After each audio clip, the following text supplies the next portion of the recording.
The blinding, unforgiving sun of the New Mexico Territory beat down on the deserted street of Dead Man's Gulch.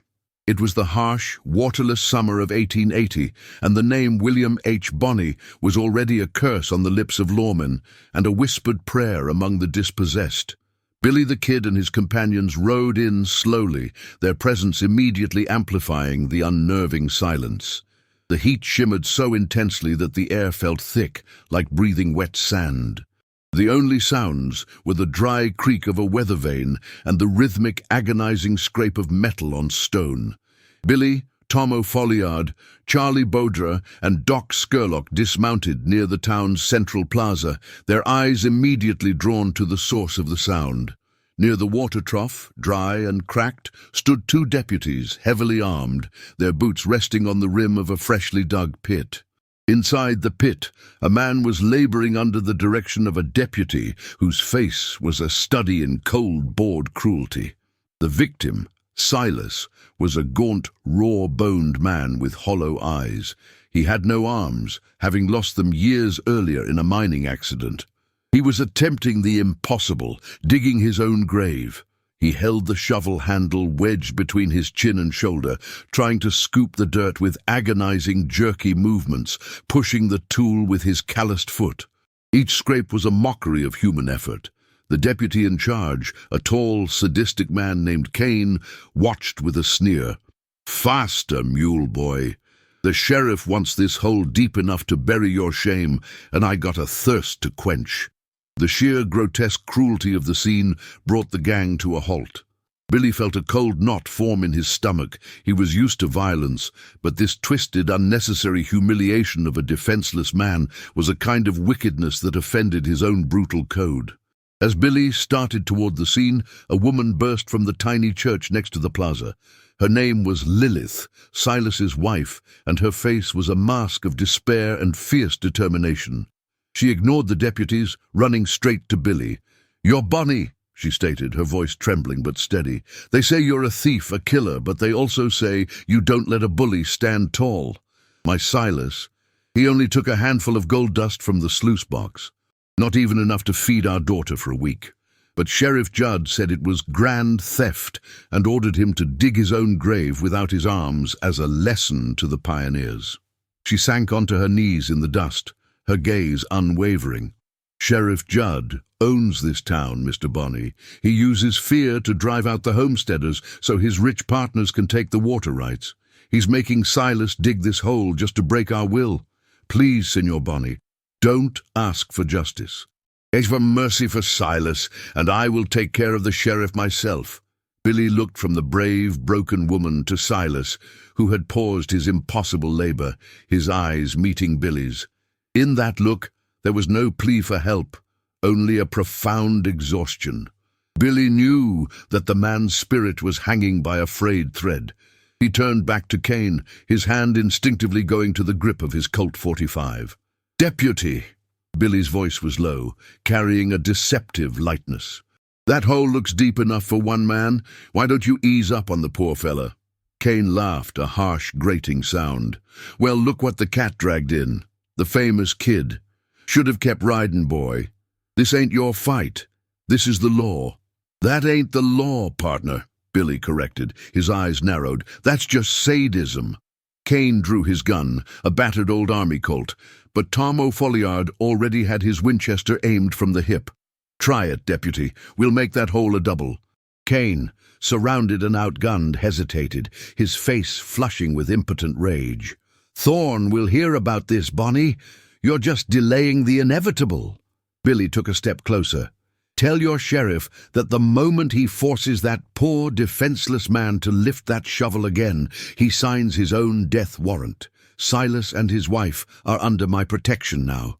As Billy and his gang quickly escorted Lilith and Silas, who was trembling from exhaustion and fear, to the perceived safety of the saloon, Charlie Baudra suddenly nudged Doc Scurlock. Charlie pointed up at the crumbling false front of the assay office and the bell tower of the church. "Two of 'em, Doc," Charlie murmured. "Rifles. They're riding out now, faster than hell. Thorne's got eyes everywhere. They're running straight back to tell the sheriff you just took his prisoner." Billy tipped his Stetson to the disappearing horseman. Good. We just bought Silas some time, and now we know where the sheriff keeps his nest. The metallic scrape of the shovel was replaced by the silence of impending war. The gang retreated quickly to a desolate, sheltered canyon 6 miles outside Dead Man's Gulch, leaving Silas and Lilith in the care of a trusted saloon owner. The canyon walls offered excellent concealment, and the cold air of the evening began to carry the scent of scrub sage. The outlaws gathered around a small, contained fire pit, their faces grim in the flickering light. Doc Scurlock, ever the strategist, spread out a worn leather map. The sheriff's ranch, the Iron Hand, is 20 miles east, nestled in the foothills of the Organ Mountains. It's not just a ranch, kid, it's a fortress, complete with a stone bunker and a tall lookout tower. Sheriff Judd runs this territory like his own personal kingdom. He's backed by the biggest land speculators in Santa Fe. Judd is the rot, Billy asserted, cleaning the cylinder of his Colt.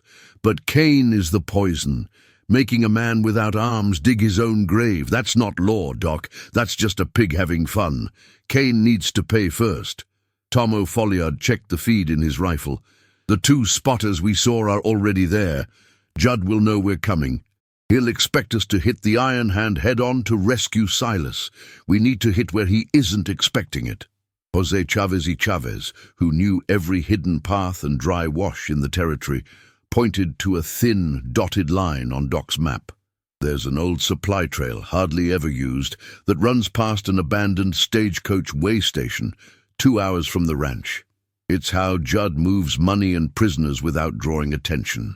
Judd won't let those 2 spotters, I call them Peek and Poke, stay at the ranch, Billy analyzed.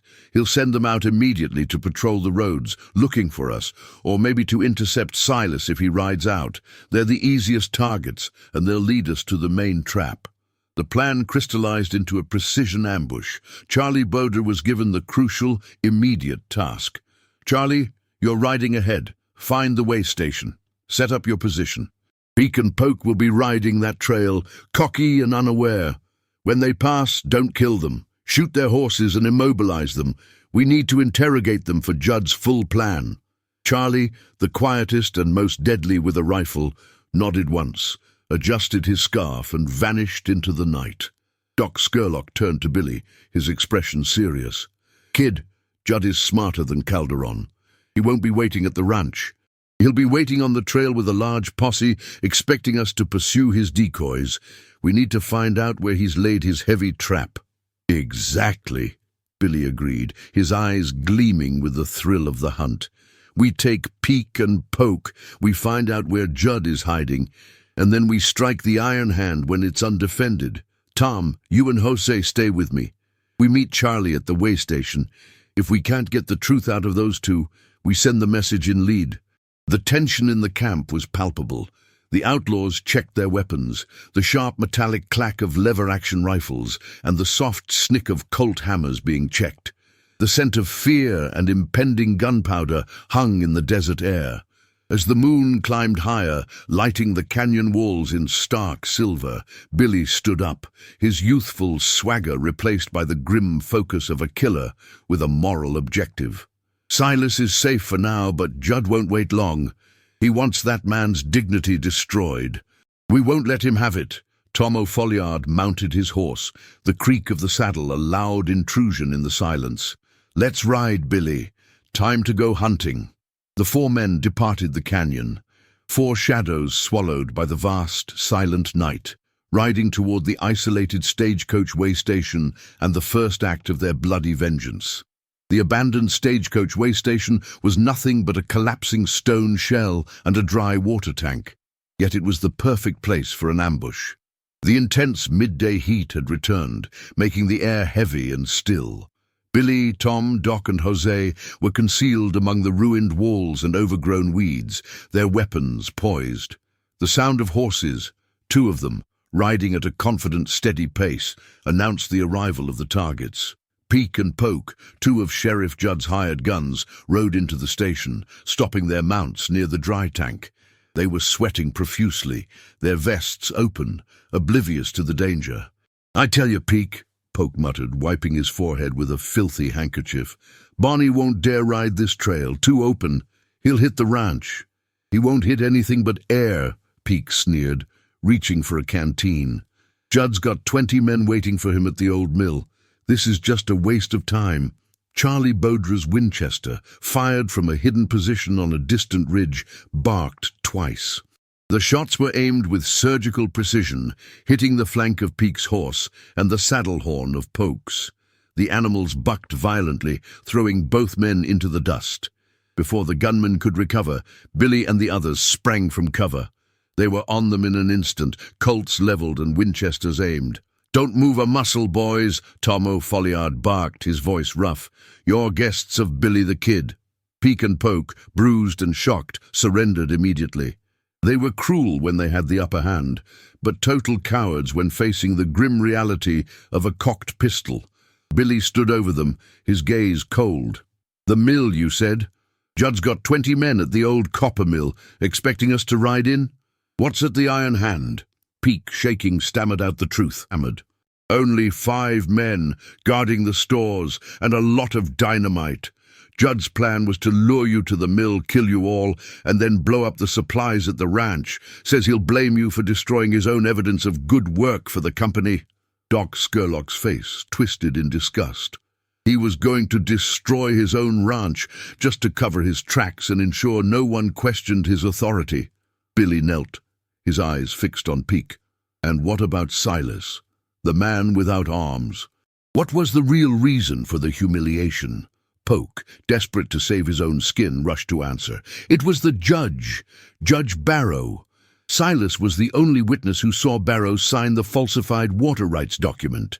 Judd was trying to silence him with a public execution, to drive him crazy, make him sign a confession that he was lying, or simply kill him slowly. The humiliation was the warning. The revelation changed everything. This wasn't just a land grab. It was a conspiracy involving the highest levels of local corrupt authority. Silas was not just a victim, but the key witness. "Judge Barrow," Billy mused, the name tasting like ash on his tongue. "Judd is expecting us to hit the mill, but the main prize is the ranch." Billy stood up, pulling out the shovel they had brought, the very shovel Silas had been forced to use.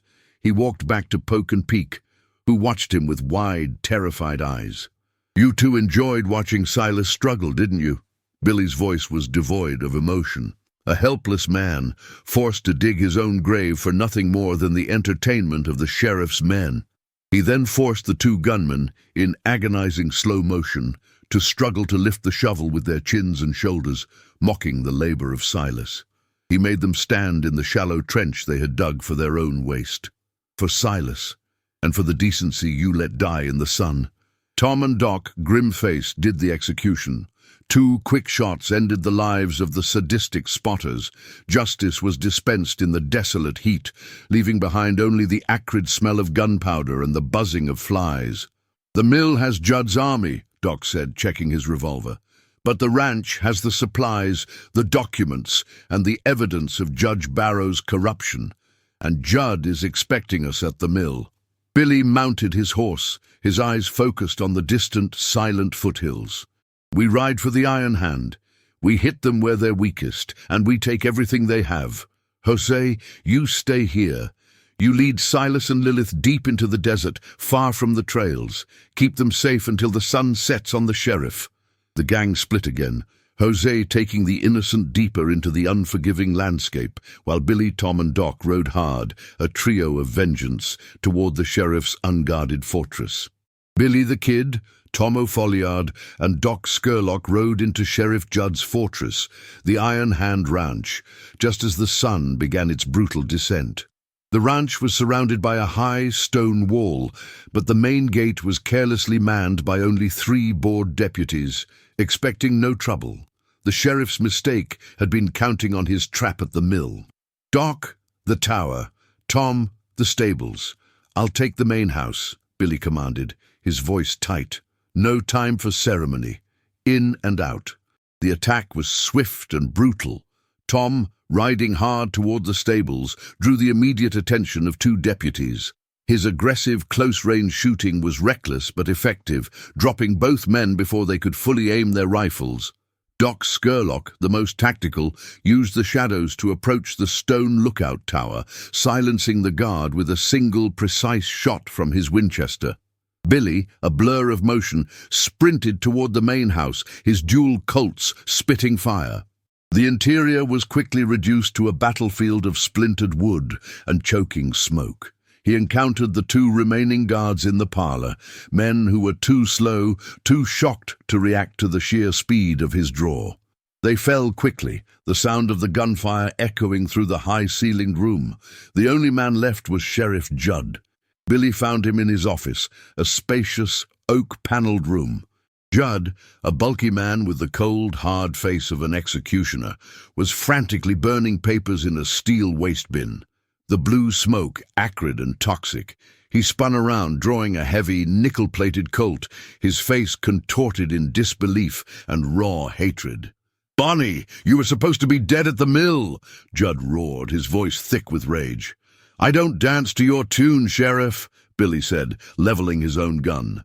He stood tall, the youthful swagger replaced by the grim determination of a man administering final justice.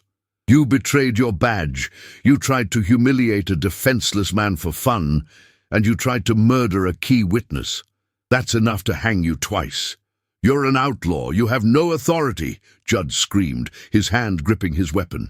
"The only authority here is the one that says a man without arms doesn't dig his own grave," Billy countered, his voice flat. The duel was short, sharp and decisive.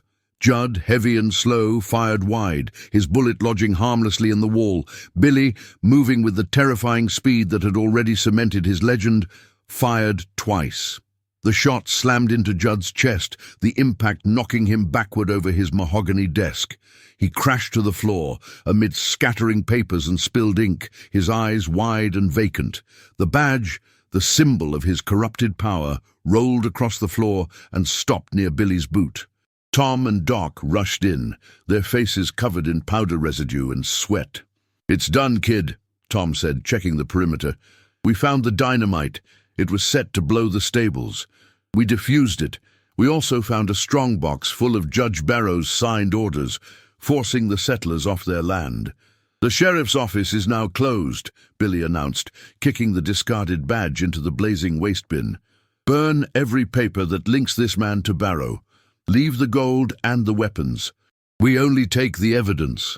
They worked with practiced speed, destroying the paper evidence while ensuring the strongbox containing the deeds and documents related to the water rights remained intact. This was not about personal gain. It was about destroying the entire corrupt foundation of the town. As the sun disappeared completely, casting the desert in a deep, unforgiving purple, Billy and his men rode back toward Dead Man's Gulch. They found Lilith waiting by the dry trough, her vigil now one of anxious hope. Billy dismounted and walked toward her. Silas was asleep inside the saloon, wrapped in a blanket, safe from the terror of the shovel. "Ma'am," Billy said gently, "the sheriff and his men at the ranch are gone. The injustice is settled. The man who tried to kill your Silas will never stand over another honest pioneer again." He handed her the strongbox containing the evidence. "This is the proof of the sheriff's plot with Judge Barrow. Take it, use it. Silas is free and his claim is secure." Lilith looked at him, tears finally streaming down her face. Not of sorrow, but of profound gratitude. "God bless you, William Bonney. You did what the law never would." Billy simply nodded, tipping his hat. He had fulfilled his promise of vengeance, but now the inevitable consequence awaited. He could already hear the distant sounds of hooves, the law coming to clean up his mess. The aftermath was immediate and severe. By dawn, the territory was swarming with riders, not just local deputies seeking revenge, but a detachment of federal marshals dispatched from Santa Fe under the command of the legendary lawman Pat Garrett. The assassination of Sheriff Judd and the high-profile nature of the crime, a direct challenge to the authority backing the powerful land speculators, had made Billy the Kid the most wanted man in the entire Southwest. Billy and his gang rode hard, seeking refuge in the deep, waterless chasms of the desolate Malpais lava fields. The ground was treacherous, the footing uncertain, but the jagged black rock offered the perfect concealment. They stopped at a hidden oasis, the water dark and cool. The air was charged with a heavy finality. Doc Scurlock inspected their dwindling supplies. "Garrett is smart, kid. He's pushing us into the lava fields, hoping the terrain and the heat will do his job for him. We can't ride out together. Not this time." Billy knew it was true. Their brotherhood was now a target. "You're right, Doc. This is the end of the line for the gang." He looked at his companions, the men who had risked their necks for a man they didn't know, based only on the principle of his code. "Doc, Jose, head southwest. The lava field will mask your trail for a day. Head for the border. Don't stop until you smell the sea." Doc and Jose exchanged a grim, silent handshake with Billy. They were leaving the kid behind, but they understood the necessity. They were the key to the kid's legacy. They were the ones who would tell the story. Billy turned to Tom O'Folliard, his right hand, his brother in all but blood. Tom's face was etched with pain. "I ain't leaving you, Billy. We ride to the grave together." "Not this time, Tom," Billy insisted, his voice gentle but absolute. "You ride with Charlie. Head north. Get new names. Get clean. I need you two to take the word out. Silas is safe. The sheriff is dead. The law failed, but justice was done. I'll make enough noise here to draw every marshal in the territory onto my trail." The farewell was swift, brutal, and without unnecessary sentiment. They gripped hands, a silent acknowledgement of their shared fate and their separate paths. Tom and Charlie rode off, disappearing into the rugged terrain. Billy the Kid rode alone, turning his horse back toward the sound of the approaching pursuit, a lone, youthful figure daring the entire force of the American government to try and catch him. He was seen, or imagined, days later, a swift movement near a waterhole, then gone. Pat Garrett's men followed his fresh tracks deep into the unforgiving Malpais. They found the remains of a small fire, an empty cartridge casing, but never the man. They never captured William H. Bonney. In the settlements, the story was told with hushed reverence.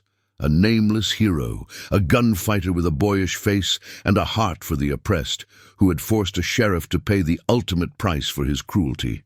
Silas and Lilith were saved, their land secure, their dignity restored. William H. Bonney had vanished.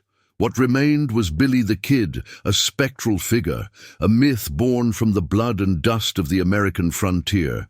He was the perpetual movement at the edge of sight, the unseen rider glimpsed in the shimmering heat haze, a fast, free, and unforgiving shadow that the marshals would chase forever. He became the ultimate untamed legend of the Wild West.